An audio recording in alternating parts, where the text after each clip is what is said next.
Bienvenue à tous. Il devait venir au Maroc ces dernières semaines, il n'est pas venu. Le second devait venir à Berlin, il n'y est pas allé. Horst Köhler et Nasser Bourita se rencontrent aujourd'hui finalement à Lisbonne, au Portugal. C'est à Lisbonne la ville d'Antonio Guterres, le secrétaire général de l'ONU. Hasard ou coïncidence, cette rencontre intervient en tout cas alors que Horst Köhler souhaite bousculer les habitudes et inclure l'Union africaine notamment dans les négociations sur le Sahara.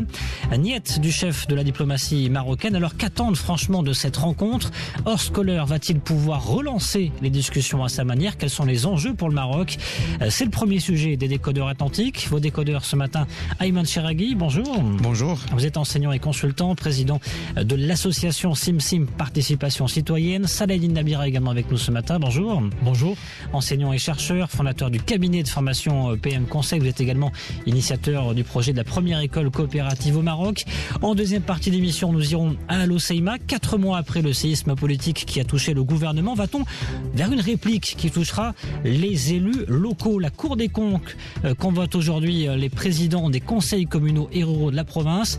Une réunion sur l'état d'avancement du projet Al Hoceima, phare de la Méditerranée, va avoir lieu. Le département de Driss-Jetou devrait publier un rapport général qui pourrait provoquer un grand mouvement parmi les présidents des conseils concernés par ce programme. Alors la tempête Al Hoceima est-elle finie? C'est ce que nous verrons à partir de 9h45. Les décodeurs atlantiques, votre émission de décryptage de l'actualité, réaction, questions sur la page Facebook ou bien sur Twitter avec le hashtag LDA. C'est parti.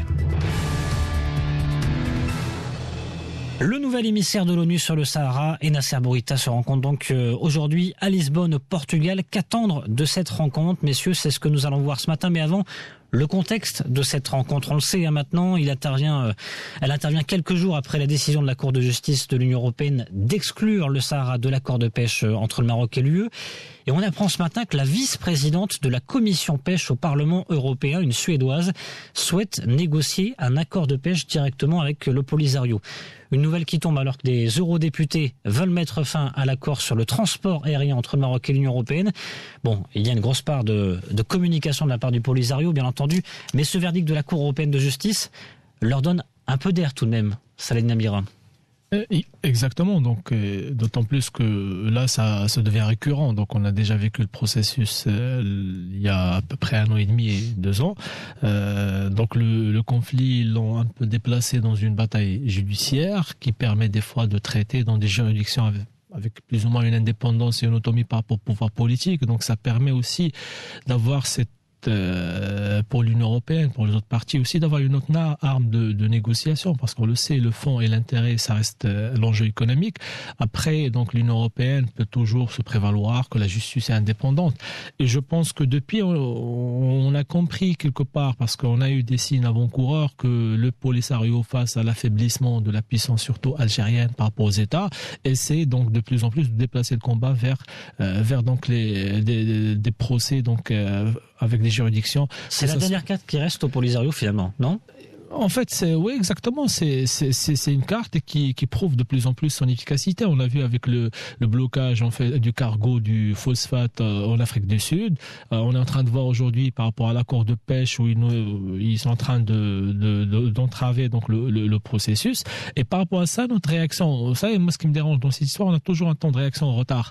Donc on avait vu à un certain moment par rapport à leur action diplomatique sur certaines zones où le Maroc n'était pas très présent, que ce soit l'Europe du Nord, que ce soit sur certains pays d'Amérique latine, on a repris un peu le flambeau en Afrique. Oui, mais là aussi, on a eu un mouvement d'ambassadeurs il y a 3 ans. Après la crise avec la Suède. Exactement, mais ces ambassadeurs, on venait de l'annoncer, donc on a encore la Suède et ses représentants donc au Parlement européen qui nous créent toujours des soucis à se demander ces ambassadeurs, c'est vraiment ils ont rempli leur mission parfaitement, d'autant plus qu'il y a eu du retard à leur installation. Donc voilà, ça mérite une vraie question aujourd'hui sur l'organisation de nos départements des affaires étrangères, parce que il y a les derniers camouflés aussi au niveau du CEDEAO, donc là aussi on a annoncé donc en concurrent une adhésion acquise, etc. Et là on est recalé à une étude de dossier, voilà. Donc oui, c'est vrai qu'il y a aussi eu des actions judiciaires qui ont été menées contre des sociétés françaises et britanniques par le Fonds Polisario, sociétés qui sont implantées, on le rappelle, au Sahara. Ayman Cheraghi, c'est vrai qu'il y a une reprise peut-être en main, en tout cas ce volet de la diplomatie parallèle à entamer, et c'est urgent de la part du Maroc. À mon avis, je pense qu'il n'y a rien à craindre, parce que à l'approche de chaque mois d'avril, chaque année, où l'envoyé personnel et spécial du secrétaire général de l'ONU chargé du dossier du Sahara, soit aujourd'hui Horst Kohler, avant lui Christopher Ross, ou bien avant James Baker, à chaque fois que le mois d'avril approche, le Front Polisario commence à multiplier un peu ces démonstrations d'existence, cette manière de dire que je pèse toujours sur l'échiquier, à travers un soutien, soit au sein de l'Union africaine, ou bien à l'intérieur des commissions de l'Union européenne. Et là, dans sa mallette, un bon nombre d'avocats, d'affaires, d'avocats, d'accords internationaux, etc., qui essaient de trouver des brèches un peu partout pour déposer des plaintes et déposer des cas judiciaires. C'est une ONG, on le rappelle, britannique, qui a déposé plainte proche du Polisario, cette ONG qui a déposé plainte sur ce dossier de l'accord de pêche maroqueux. Est-ce qu'il ne serait pas temps peut-être d'augmenter la pression de la part d'ONG marocaines sur ce dossier du Sahara auprès de la Commission et du Parlement européen? Je pense que c'est bien d'être sur le préventif et non pas le curatif. Mais attention, le préventif risque de manger énormément de ressources, de temps et d'énergie. Si on veut être sur le préventif à l'intérieur des commissions de l'Union européenne, à l'intérieur, bien sûr, et en entretenant de la diplomatie parallèle, comme vous l'avez dit, avec tous les pays qui sont proches du Polisario, c'est hyper budgétivore et énergivore. Maintenant, s'ils font ces manœuvres, quel impact et bien sûr, quel changement de la carte de négociation en général? Je pense que l'effet est minime. Et on a vu d'ailleurs ce communiqué conjoint entre Nasser Bourita et Federica Mogherini, qui est en charge de la diplomatie européenne. Absolument. Juste après, sur cet accord de pêche. S'il y a une présidente de commission européenne qui dit une position, le Maroc en entretient une autre avec carrément les responsables encore beaucoup plus haut placés au sein de l'Union européenne. Il y a une chose sur laquelle j'aimerais attirer l'attention de nos auditeurs et auditrices et sur laquelle on va revenir par la suite, c'est aujourd'hui les prérogatives de Horst Kohler semblent un peu aujourd'hui pas très claires. Je crois que c'est la raison pour laquelle le Maroc n'a pas assisté à la réunion de Berlin et que le Maroc a souhaité s'entretenir avec lui en solitaire à Lisbonne et non pas en présence du Polisario de l'Algérie et de la Mauritanie. Qu'est-ce qui vous dérange sur les prérogatives? Allez-y, on rentre directement dans le vif du sujet. C'est que, par exemple, Horst Kohler souhaite aller, par exemple, et impliquer d'autres organisations internationales, telles que l'Union africaine, dans le processus de négociation. Chose que le Maroc refuse catégoriquement. Et là, Horst Kohler devrait garder en tête que un envoyé spécial du secrétaire général de l'ONU est un facilitateur et non pas un négociateur. Il n'a pas à faire impliquer des parties tierces dans le processus. Et là, à réunir les 4 parties autour de la même table, parler, discuter, trouver une solution politique juste durable et applicable, et non pas inclure d'autres parties dans le processus qui n'ont rien à voir avec le processus. Ils sont importants, mais ils ne sont pas concernés directement par l'affaire. Il doit garder sa casquette de facilitateur. Salim Namira, il y en a beaucoup qui se posent la question à quoi va servir franchement cette rencontre, parce que Horst Kohler, lui, veut imposer sa méthodologie de négociation. Le Maroc montre clairement qu'il n'est pas question, effectivement, comme vient de le dire Ayman Cheraghi, d'inclure notamment l'Union africaine. À quoi va servir cette rencontre? Vous avez raison de le mentionner, d'autant plus qu'on n'avance pas sur ce dossier côté volet international. Donc c'est en fait une avance en marchant, en reculant.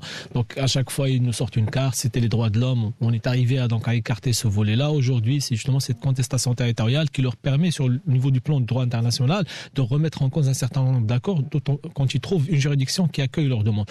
Moi là où ce qui m'interpelle le plus, au-delà de ce processus au niveau international, c'est le retard pris sur certains chantiers nationaux. Parce qu'il faut pas oublier qu'il y a le Polisario, mais il y a aussi certains séparatistes de l'intérieur qui font des fois plus mal. Et on le voit au niveau, à chaque fois qu'il y a une visite, à chaque fois qu'il y a de déplacement dans nos provinces du Sud, il y a eu le dernier discours du roi qui a annoncé un vrai plan pour le développement du Sahara, donc qui est un plan pour 70 milliards. Là aussi, on a vu du retard. Peut-être ça va conduire à cette façon de gérer certains chantiers. Et moi, je pense que ce dossier-là se traitera plus de l'intérieur que de l'extérieur.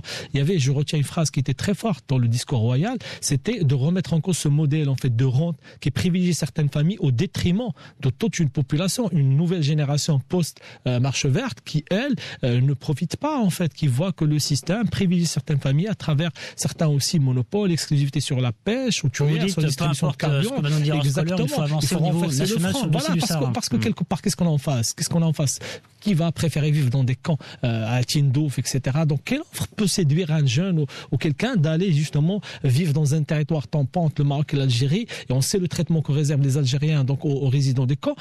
De l'autre côté, si on a une région développée avec des universités, avec des créations d'emplois, avec plus ou moins une équité de répartition, et ça c'est les paroles du roi, parce que quelque part ces citoyens nous font un chantage à la citoyenneté, parce qu'ils se disent aujourd'hui, un exemple à la communauté internationale. Il y a eu même des études d'anthropologie aujourd'hui, pourquoi il va chercher à ce qu'il y ait règlement de conflit, et les privilégiés et les subventions, les entreprises là-bas ne payent pas d'impôts contrairement à ceux, donc il voit que le citoyen marocain qui vit dans l'intérieur du pays subit plus de contraintes fiscales, ne bénéficie pas de subventions, donc quelque part cette situation permettrait de faire durer ce statu quo même de l'intérieur. Donc il faudrait normaliser cette situation à travers un vrai développement et qu'on arrête définitivement avec ces subventions. Et aussi, il faudrait revoir ce modèle qui privilégie certaines familles au détriment d'autres.